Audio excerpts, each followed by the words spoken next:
प्यारे दोस्तों नमस्कार। गणित कक्षा 8 में आप सभी का स्वागत है। और आज हम लोग पढ़ेंगे प्रश्नावली 2.2 के प्रश्नों को। तो चलिए, आज का जो पहला प्रश्न है वह दिया है कि यदि किसी संख्या के आधे में से 1/4 घटाया जाए तो 1/8 प्राप्त होता है, वह संख्या ज्ञात कीजिए। देखिए, इसमें करेंगे क्या, जो हमसे पूछा जा रहा है उसको x मान लेंगे और x मान के हम बनाएंगे, बड़ी आसानी से प्रश्न बन जाएगा। तो चलिए पहले प्रश्न को हम लोग देखते हैं। तो संख्या हम क्या करते हैं कि संख्या को x मान लेते हैं और इसका आधा, किसी भी संख्या का आधा करना है तो उसको हम 2 से भाग कर देते हैं तो उसका आधा हो। संख्या का आधा x/2 हो गया। अब संख्या के आधे में से क्या करना है, 1/4 को घटाना है। जब संख्या के आधे में से 1/4 को घटाया जाता है तो 1/8 प्राप्त होता है। तो देखिए, इसको हम लोग लिखेंगे कैसे, मान लेंगे हम लोग, क्या मानेंगे कि माना संख्या बराबर x है। अब प्रश्न से कह रहा है इस संख्या के आधे में से 1/4 को घटाया जाता है तो 1/8 प्राप्त होता है। ये इक्वेशन हमको मिल गया। अब हम क्या करेंगे, इसको सरल कर देंगे। तो देखिए x/2, ये जो 1/4 जो है बराबर के इधर माइनस में है, उस साइड जाएगा तो प्लस में हो जाएगा। अब इसको हम क्या करेंगे, x/2 दोनों का एलसीएम लेंगे, 8 होगा। ये 8 में 8 से डिवाइड करेंगे 1 होगा, 1 में 1 से मल्टीप्लाई करेंगे 1 प्लस ये डिवाइड करेंगे 2 होगा, 2 में 1 से मल्टीप्लाई करेंगे तो 2 होगा। x/2 बराबर 2 1 3/8। इसको क्या करेंगे, क्रॉस मल्टीप्लाइकेशन करेंगे। x में 8 से करेंगे 8x और 3 दूनी 6। अब x बराबर 3 ये 8 नीचे चला जाएगा, इस कटा देंगे, 3 दूनी 6 4 दूनी 8, तो x बराबर 3/4 हो गया। तो जो संख्या है तो वो संख्या हो जाएगी 3/4। 3/4 में से जब 1/8 घटाएंगे तो 1/8 होगा। क्वेश्चन नंबर 2 देखते हैं। दिया है यदि किसी आयत की लंबाई और चौड़ाई का अंतर 5 मीटर हो और परिमिति 110 मीटर हो तो लंबाई और चौड़ाई ज्ञात कर। लंबाई भी ज्ञात करना है और चौड़ाई भी ज्ञात करना है। इसमें क्या दिया है, परिमिति दिया है 110 मीटर।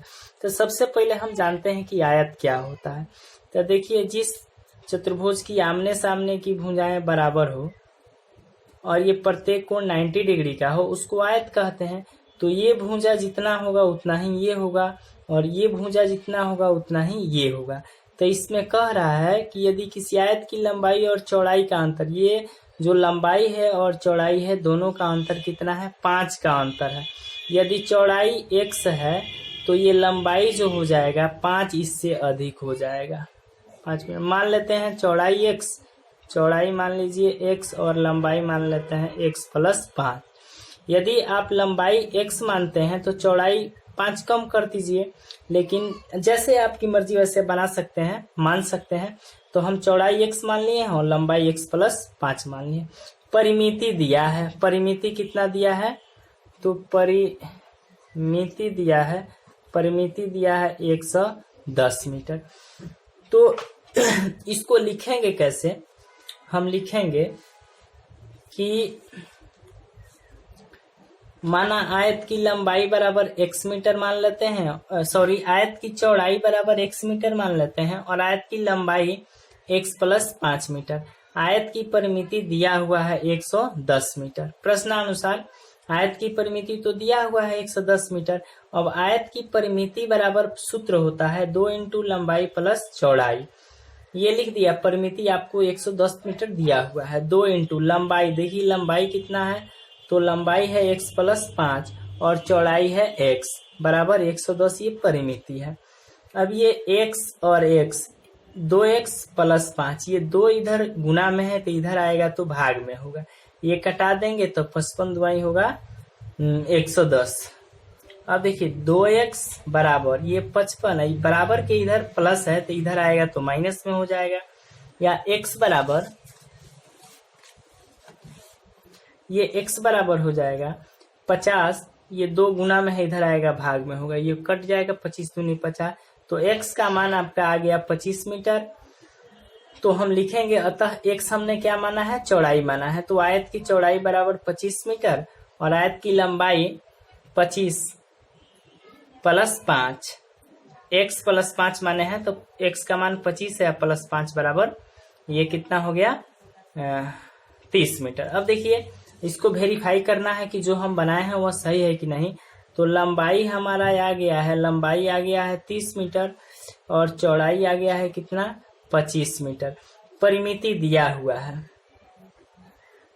परिमिति कितना दिया है, परिमिति 110। अगर इसका लंबाई चौड़ाई मान के परिमिति 110 आ जाता है तो जो हम बनाए हैं सही है, अन्यथा गलत है। तो परिमिति बराबर होता है 2 इंटू लंबाई प्लस चौड़ाई। 2 इंटू लंबाई कितना है, लंबाई है 30 प्लस चौड़ाई कितना है 25, 2 ये हो गया 55 और 55 दूनी 110, अर्थात जो हम बनाए हैं वो बिल्कुल सही है। अगला प्रश्न है कि चीनी के मूल्य में 25% की वृद्धि होने पर अब 1 किलोग्राम चीनी का मूल्य 32 रुपया है, तो प्रारंभ में चीनी का मूल्य क्या था। तो पूछ रहा है कि प्रारंभ में चीनी का मूल्य क्या था, तो इसी को हम लोग x मान लेते हैं। माना प्रारंभ में चीनी का मूल्य बराबर 1 रुपया प्रति केजी था। अब 25% वृद्धि होने पर चीनी का मूल्य, तो पहले तो x% था, फिर उसमें x में 25% की वृद्धि हो गई, तो अब जो है जब 25% की वृद्धि हो गई तो अब चीनी का मूल्य हो गया 32 रुपया। तो प्रश्नानुसार शुरू में x रुपया था प्लस इसमें 25% की वृद्धि हो गई, तो चीनी जो मिल रहा है 32 रुपया प्रति केजी। तो x प्लस x गुने 25/100, प्रतिशत का चिन्ह जब हटाते हैं तो बटा में 100 लिखते हैं, बराबर ये 32, x प्लस 25 से कम 25 और 25 चौका 100, ये हो जाएगा x प्लस x/4 बराबर 32। एलसीएम लेंगे 4 होगा, 1 4 में 1 से करेंगे 4x प्लस 4 से 4 1 मर्त में 1 में 1 से करेंगे x बराबर 32। अब ये क्या करेंगे 4 को x 1x 5x/4 बराबर 32, और ये 4 जो है इधर भाग में उधर जाएगा तो गुना में हो जाएगा, तो 5x बराबर 32, ये गुना में हो गया 4। अब देखिए x बराबर हो जाएगा 32 में 4 से गुना करेंगे 128, ये है गुना में इधर आएगा तो भाग में हो जाएगा।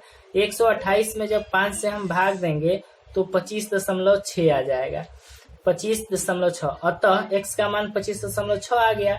हम लोग प्रारंभ में चीनी का मूल्य x माने हैं, तो अतः प्रारंभ में चीनी का मूल्य जो है 25.6 रुपया प्रति केजी हो जाएगा आंसर। क्वेश्चन नंबर 4 देखिए, 2 विभिन्न मूल्य वाली 35 कलमों का मूल्य 60 रुपया है। यदि एक सस्ती कलम का मूल्य 1.5 रुपया एवं एक महंगी कलम का मूल्य 2 रुपया हो तो कितनी महंगे कलमें खरीदी गई।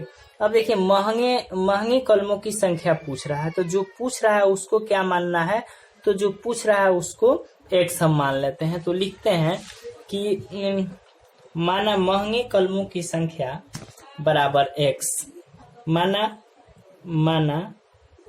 महंगी कलमों की संख्या बराबर x, कुल कलम कितना है, कुल कलम है 35, कुल कलम है 35 और उसका 35 कलम का मूल्य दिया है 60 रुपया, और माना महंगी कलमों की संख्या, हमने मान लिया महंगी कलमों की संख्या x, और इसमें 2 प्रकार की कलमें हैं, एक महंगी कलम और एक सस्ती कलम। तो टोटल 35 कलम है और उसमें x महंगी कलम है, तो सस्ती कलम कितना होगा, तो टोटल कलम में से हम महंगी कलम को घटा देंगे। टोटल कलम है आपको 35, इसमें महंगी कलम x को घटा देंगे तो ये जो बच गया सस्ती कलम। अब देखिए, अब इसका प्रश्न से मूल्य जो है, एक महंगी कलम का मूल्य है 2 रुपया, एक महंगी कलम का मूल्य है 2 रुपया और एक सस्ती कलम का मूल्य है 1.5 रुपया। तो महंगी कलम का टोटल मूल्य हो गया 2 गुने x और सस्ती कलम का मूल्य हो गया 35 माइनस x और गुने 1.5। महंगी कलम प्लस सस्ती कलम सबका हम मूल्य जोड़ते हैं तो कितना आ गया, 60 आ गया। अब इस इक्वेशन को आप सरल कर देंगे, x का मान जो निकलेगा वही महंगी कलमों की संख्या होगी। तो देखिए इसको हम लोग बनाएंगे कैसे, इसको कॉपी पे कैसे लिखेंगे। तो हम लिखेंगे कॉपी पे कि कुल कलमों की संख्या 35 और इसका कुल मूल्य हो गया 60। महंगी कलमों की संख्या पूछ रहा है तो माना महंगी कलमों की संख्या बराबर x। तो सस्ती कलमों की संख्या टोटल है 35 और 35 में से x घटा देंगे तो सस्ती कलमों की संख्या। अब प्रश्नानुसार एक महंगी कलम का दाम 2 रुपया है तो x सस्ती कलम का दाम कितना होगा, तो x में 2 से गुना करेंगे, 2 में x से गुना, प्लस सस्ती कलमों की संख्या इतना है, एक सस्ती कलम का दाम 1.5 रुपया है तो इसमें 1.5 से गुना कर देंगे तो टोटल सस्ती कलम का दाम निकल जाएगा। अब महंगी कलम प्लस सस्ती कलम टोटल का दाम दिया हुआ है 60 रुपया। अब देखिए क्या करेंगे, 2 में 1 से गुना करेंगे 2x प्लस 1.50 में 35 से गुना करेंगे तो ये 52.5 हो जाएगा और ये प्लस माइनस 1.50 में 1 से गुना करेंगे तो 1.50, ये 60 है तो 60 लिख लेंगे। अब देखिए 2x ये प्लस में है और ये माइनस में है तो 2 में से ये 1.5 को माइनस करेंगे, घटाएंगे तो 50 बचेगा, 0.50x प्लस ये 52.5 बराबर 60। अब क्या करेंगे, x वाला एक साइड बिना x वाला एक साइड, तो 0.50x बराबर 60, ये बराबर के इधर प्लस में उधर जाएगा तो माइनस में हो जाएगा, तो ये लिख देंगे और ये 60 में से 52.5 जाएगा तो 7.5 बचेगा। अब x बराबर 7.50 बटा 0.50, ये दशमलव से दशमलव कैंसिल हो गया, 0 से 0 कैंसिल हो गया तो ये 15×5 = 75। x का मान आ गया 15। x क्या है, महंगी कलमों की संख्या है और आपसे महंगी कलमों की संख्या ही पूछा गया है तो अतः महंगी कलमों की संख्या बराबर 15 आंसर। लेकिन अगर सस्ती कलमों की संख्या भी आपसे पूछ दिया जाए तो सस्ती कलमों की संख्या टोटल 35 कलम है, उसमें 15 को क्या है महंगी कलम है, तब 35 में से 15 घटा देंगे तो 20 आ गया सस्ती कलम। अब देखिए 15 प्लस 20 बराबर 35, टोटल ये 35 कलम है। अगला प्रश्न देखिए, एक त्रिभुज के तीनों कोण 2:3:5 के अनुपात में है तो उनके तीनों कोण ज्ञात कीजिए। ये प्रश्न बहुत अच्छा है। देखिए इसमें क्या करना है, एक त्रिभुज है और ये त्रिभुज है और तीनों कोण का जो अनुपात दिया है वह अनुपात दिया है 2:3:5 दिया है। ये फिक्स नहीं है कि ये कितना है ये कितना है, ये हमको ज्ञात करना है।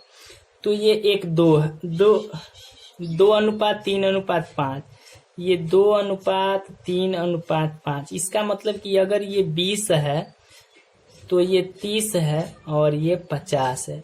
यदि ये 2x है, ये 3x है तो ये 5x होगा। अनुपात वाला जो भी प्रश्न होता है उसको x मान के हम लोग बनाते हैं।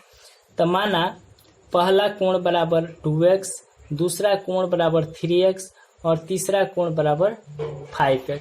अब चूंकि हम जानते हैं कि त्रिभुज के तीनों कोणों का जोगफल होता है 180 डिग्री, तो हम लिख देंगे चूंकि त्रिभुज के तीनों कोणों का योग 180 डिग्री होता है तो ये तीनों जोड़ेंगे। प्रश्नानुसार 2x plus 3x plus 5x बराबर 180 डिग्री, 2 और 3 5 और 5 10x बराबर 180 डिग्री है। x बराबर 180 या बटा 10, 0 से 0 कैंसिल हो गया, ये 18 हो गया। अतः पहला कोण हम 2x माने हैं तो 2x, 2 गुने x का मान 18 आया है, 2 गुना 18 बराबर 36 डिग्री। दूसरा कोण 3x, 3 गुने 18, x का मान चूंकि 18 आया है, 3 गुने 18 बराबर 54 डिग्री। तीसरा कोण बराबर